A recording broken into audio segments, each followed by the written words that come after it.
The Premier League did something it had never done in its history. All its clubs came together to pressure FIFA with a very clear objective.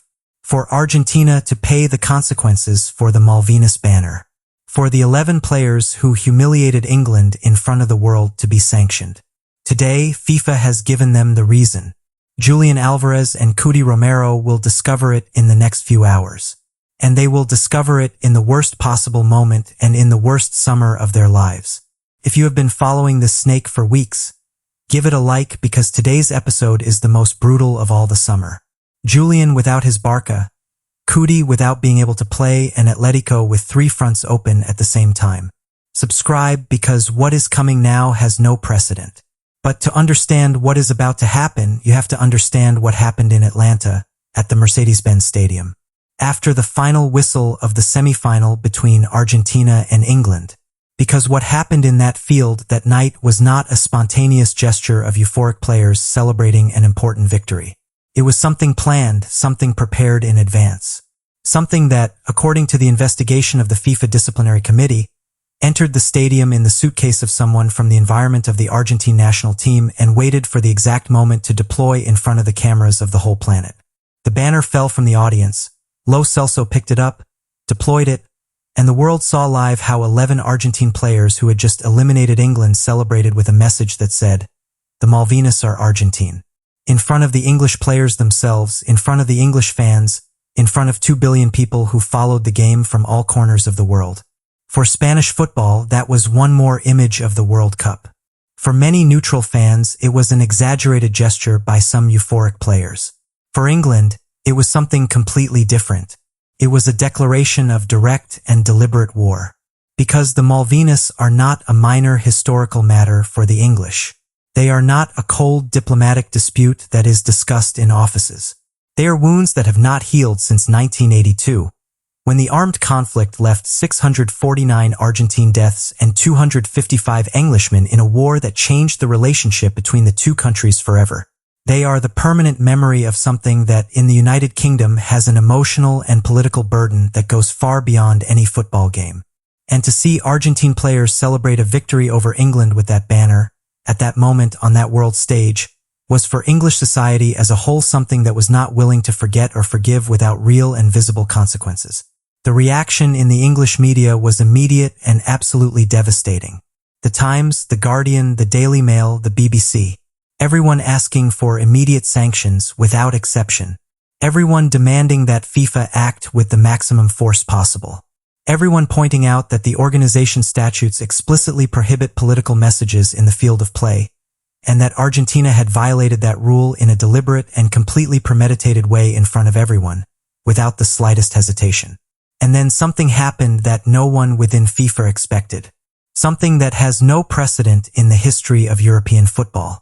The 20 Premier League clubs met, organized themselves, and decided to act in a joint and coordinated manner to ensure that FIFA did not file this matter, like so many others that had been left without real consequences for the culprits. The 20 most powerful clubs in English football formed an informal but tremendously effective and organized association with a single clear objective: to systematically and constantly pressure Gianni Infantino until FIFA applied the sanctions that its own regulations contemplate for the 11 Argentine players who, according to the investigation of the FIFA Disciplinary Committee, participated in the display of the Malvinas banner after eliminating England, and in the physical and verbal attacks that were documented during the final of the World Cup 2026 against Spain, world champion. And the first 2 players who will receive that official notification via telematics in the next few hours have something in common that makes this moment even more brutal than it already is. Both play for Atletico de Madrid. Both are Argentines. Both were close to that banner that night in Atlanta. And both will receive in the next few hours a FIFA notification that will change their careers in a way that no one could imagine. There is something about the situation of Cuti Romero that deserves to be told before getting to the details of the sanction. Because Cuti Romero did not arrive at Atletico de Madrid by chance or for a simple ordinary market operation. He arrived because Simeone personally called him. Because the Argentine coach knew perfectly what the defense was experiencing in the Tottenham every week and offered him a way out that at that time seemed the most logical and the most sensible for all parties. Since Argentina eliminated England in Atlanta with that banner, Cuti Romero's life in London had become a daily nightmare. Tottenham fans booed him in every game, without exception. They whistled at every touch of the ball. They asked him to leave the club in banners on the stands and in constant messages on social networks that the player himself saw every morning. Day by day, he lived in that environment of hostility that anyone with common sense would like to leave behind as soon as possible. Simeone called him. He told him that in Atletico de Madrid he would be fine, that in Spain the issue of the Malvinas did not have the same burden as in England, that he could start from scratch, that the Atletico project needed him, and that he personally guaranteed that the Vestuario Regibianco was going to receive him as the first-level player he is. Cuti Romero listened to Simeone, signed for Atletico de Madrid, and for a few days he believed that he had made the right decision. That Madrid was not London, that the fans of the Metropolitano were not going to treat him as the Tottenham fans had treated him, that the Malvinas banner was a problem that had been left behind. He had not been left behind at all. He was about to reach him in a way that neither he nor Simeone had calculated when they had that phone conversation that closed the most unexpected signing of the summer market of Atletico.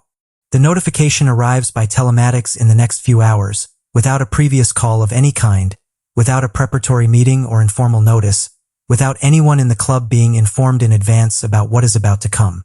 An official message from FIFA that appears on the player's personal device with the organization's logo on the matter and with a text that, according to the sources this channel knows, leaves no room for interpretation or for the hope that it is an administrative misunderstanding.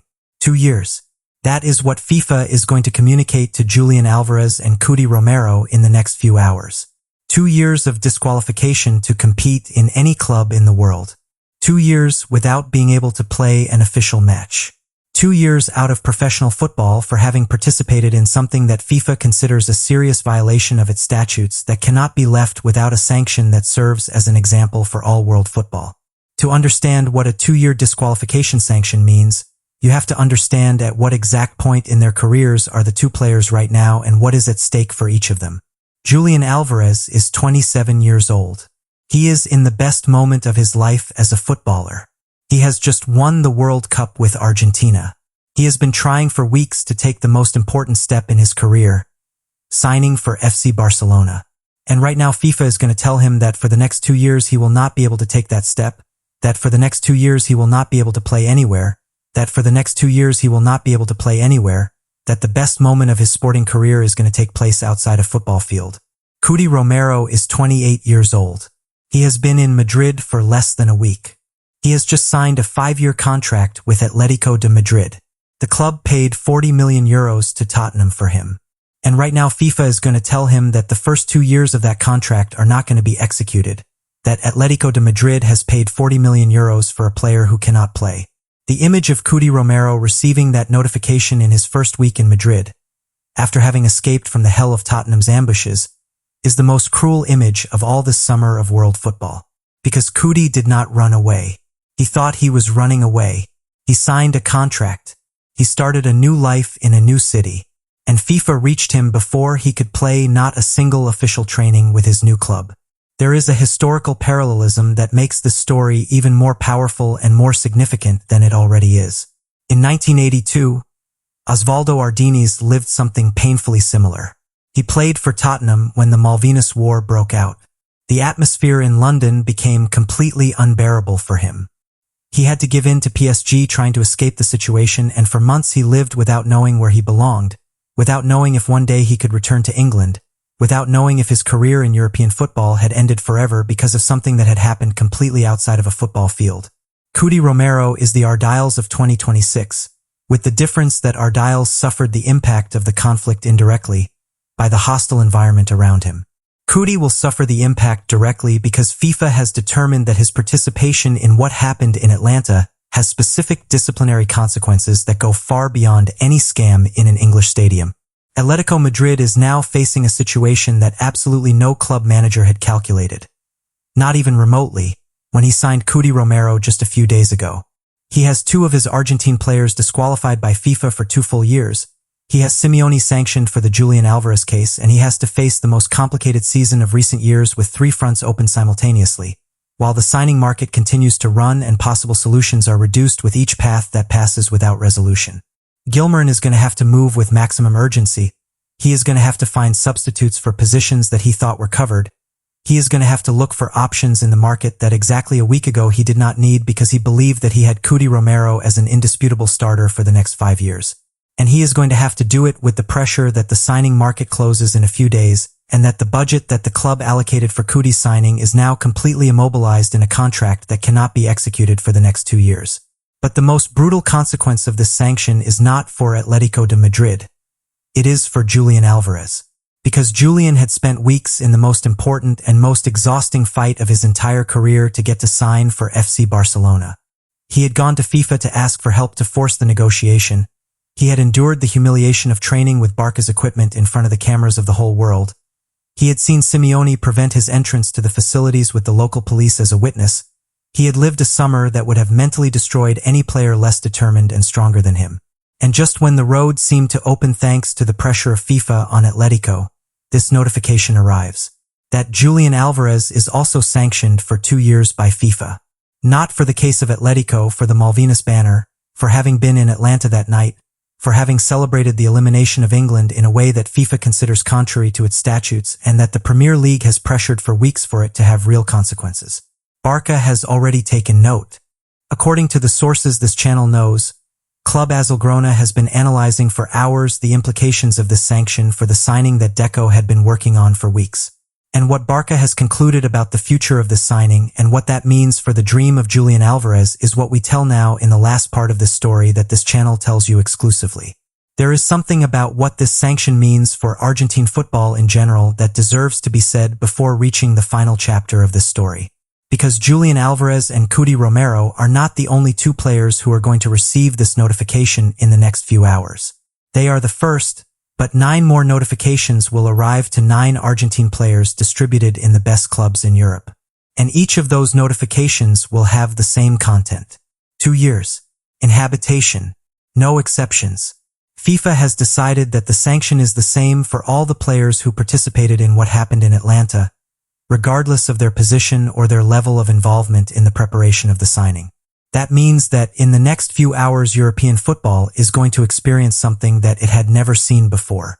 11 players from the Argentine team sanctioned simultaneously by FIFA. 11 absences in 11 teams from 11 different clubs from all over Europe. 11 coaches who will have to look for solutions in a market that is about to close. For Spanish fans, there is something in all this that has a perfect irony. That the players who tried to hurt Spain in the final of the World Cup 2026, those who kicked when they couldn't win with the ball, those who insulted Spanish players in the locker room tunnel, those who saw how Ferran Torres scored the goal that gave Spain the World Cup, those players are going to spend the next 2 years outside the football field seeing how life goes on without them. Football always has consequences for all its actors, with no exception. And this time the consequences came with the official FIFA logo in the matter of the email that no one expected to receive so soon. Deco has been on the phone for hours this afternoon.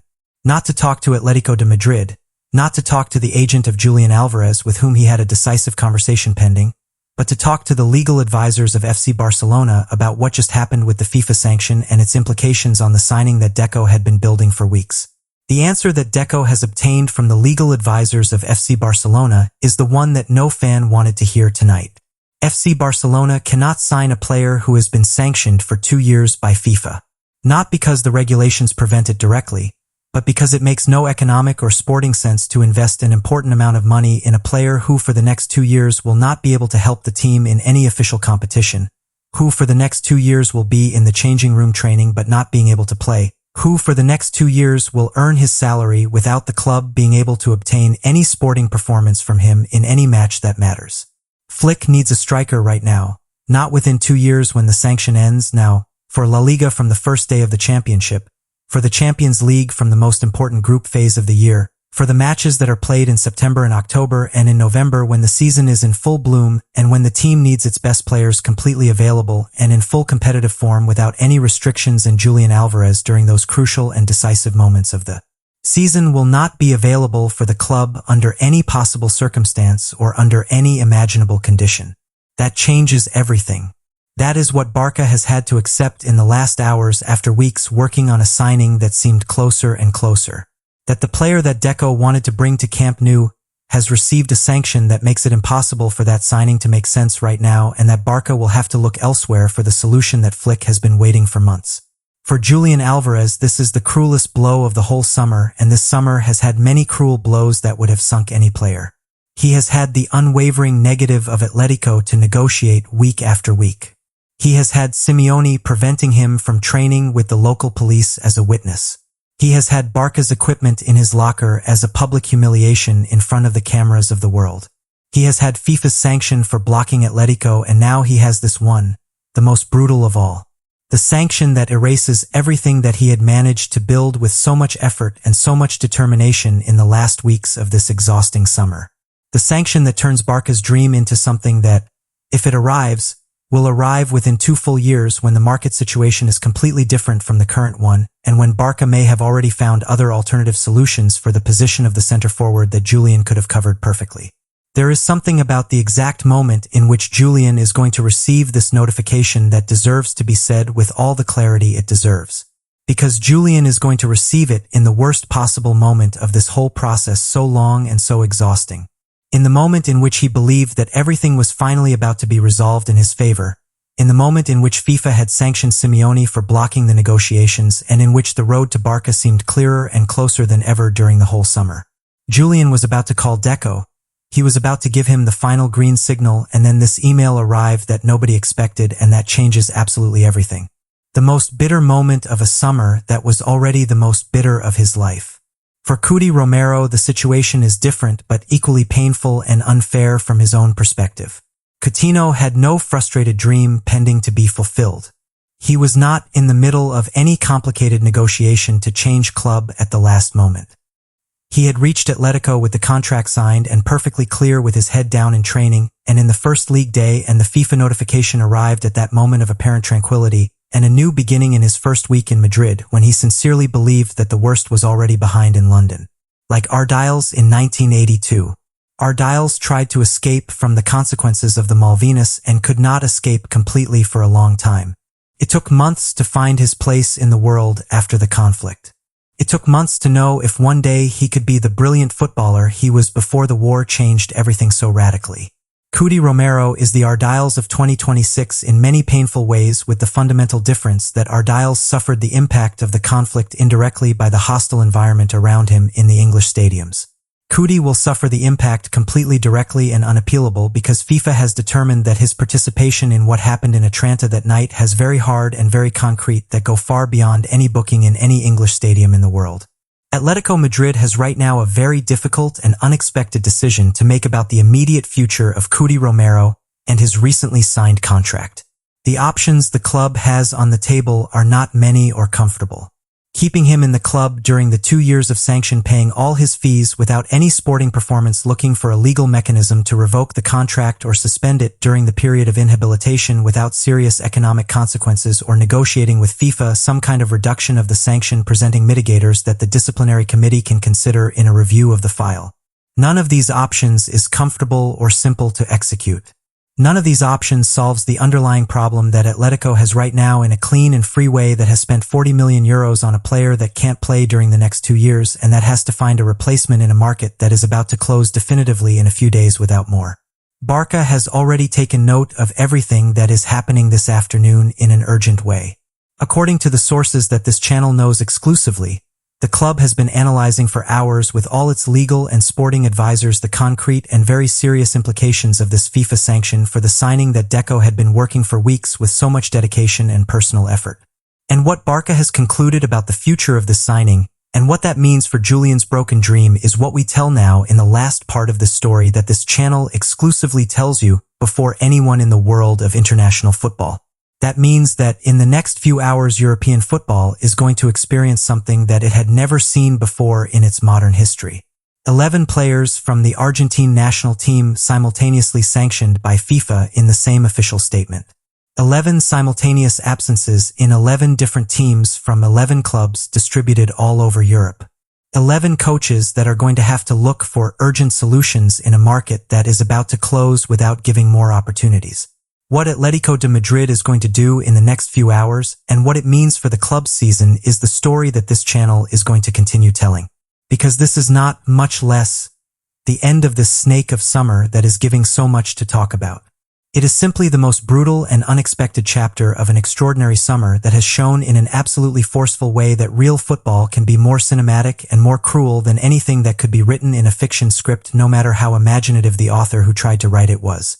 Spain, world champion with Ferran Torres' goal against Argentina. Argentina sanctioned by FIFA with 11 players disqualified for 2 years. 2 of those 11 in Atletico. Simeone with his own open file to block Julián's signing. And Barca looking for an emergency striker while the market closes. This is the summer of 2026. The most explosive and unpredictable that Spanish and world football has lived in decades of collective sports memory. A summer that absolutely no one, inside or outside football, will ever forget for everything that has happened. And only this channel has told you everything from the absolute beginning to this completely unexpected ending before anyone in the world of international football. Football always has consequences for all its actors without any possible exception when the rules are broken in public. And this time the consequences came with the official FIFA logo in the matter of the email that no one inside Atletico de Madrid expected to receive so soon. Subscribe and like if you are cool or simply if you love football. Because what comes, we tell it here first.